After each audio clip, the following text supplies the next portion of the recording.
Hey, and welcome to TV Central, your #1 source for all things TV, only on CIB24.com. I'm your host, Karina Bism, and I'll be guiding you through this week's highlights, ratings, and newcomers on the small screen. Let's get started, shall we?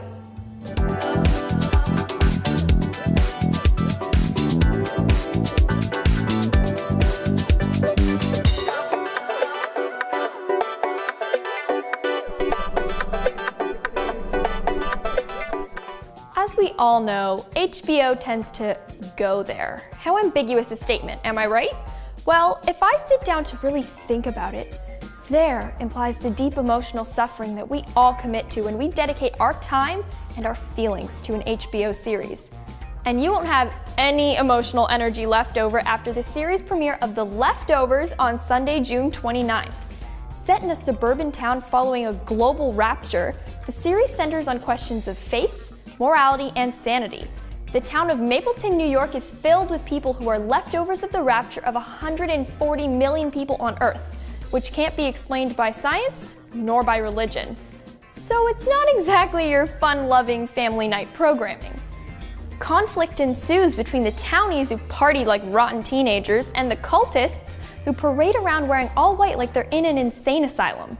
Judging by the tone of the show, they kind of are. The premiere opened to 1.8 million viewers in its initial telecast, which isn't exactly the bacon on the burger for an anticipated HBO drama. But nonetheless, with a cast like Justin Theroux, Amy Brenneman, and Liv Tyler, hopefully ratings heat up, much like the drama will.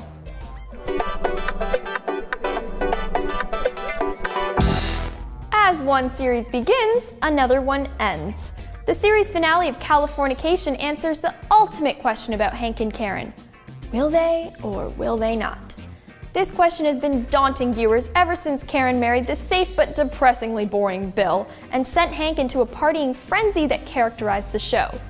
But aside from his functional alcoholism, it was really his fatherhood that served as the emotional anchor of the show. And Hank throws his emotions out there in a letter he reads to Karen on a plane bound for New York.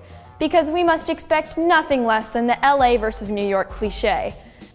Star David Duchovny reveals in an interview that he was extremely relieved that they didn't make him memorize the holy speech of love declaration, because it really was something that would only be written in a letter. And what did Karen say? Well, they cued an Elton John song and rolled the credits, so use your deductive reasoning skills, and I think you know the answer. So last week, we talked about the Critics' Choice Television Awards. So I thought that as a gracious host, I would fill you in on the results. Canadian beauty Tatiana Maslany finally received the recognition she deserves for her brilliant work on Orphan Black, taking home the title for Best Actress in a Drama Series. Her parallel for Best Actor in the category went to Matthew McConaughey for True Detective. Now on the funnier side of things, Julia Louis-Dreyfus got the most laughs for her performance in Veep, and Jim Parsons proves that smart can be funny for his work on The Big Bang Theory. And finally, the highest honors of them all, Breaking Bad wins for Best Drama Series, and Orange is the New Black dominates in the Best Comedy Series category. We all know that Aaron Paul is out there somewhere uttering a phrase with a swear word that I'm not allowed to say on camera. So congratulations to all the winners.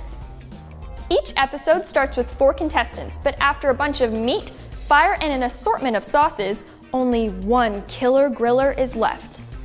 And don't worry, they get more than just that title. They also get $10,000 in cold hard cash. I think the host of this show is going to be pretty chubby after the first season, which, if you can't sleep and have nothing else to watch, it premieres on Wednesday, July 9th. I swear it was only 3 weeks ago that I was talking about the premiere of The Night Shift and its astounding position as a cliché medical drama.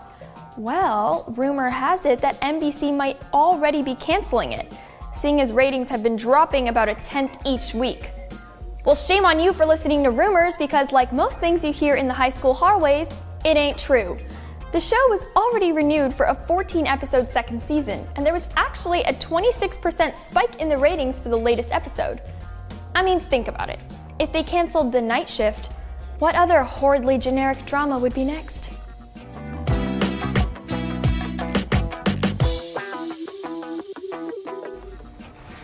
Well, America may have the talent, but it didn't have the highest ratings this week. It looks like reality television still came out on top though, holding the top 6 rating spots, with the season premiere of Big Brother taking the MVP title. The premiere enjoyed a healthy 2.9 million viewers and a 2.3 in its target demo of easily entertained 18 to 49-year-olds. And of course, top cable viewership went to ESPN for the World Cup, with the BET Awards in a close second. Did everyone forget that Wimbledon was a thing right now? Like, come on people, Canada's actually in that tournament.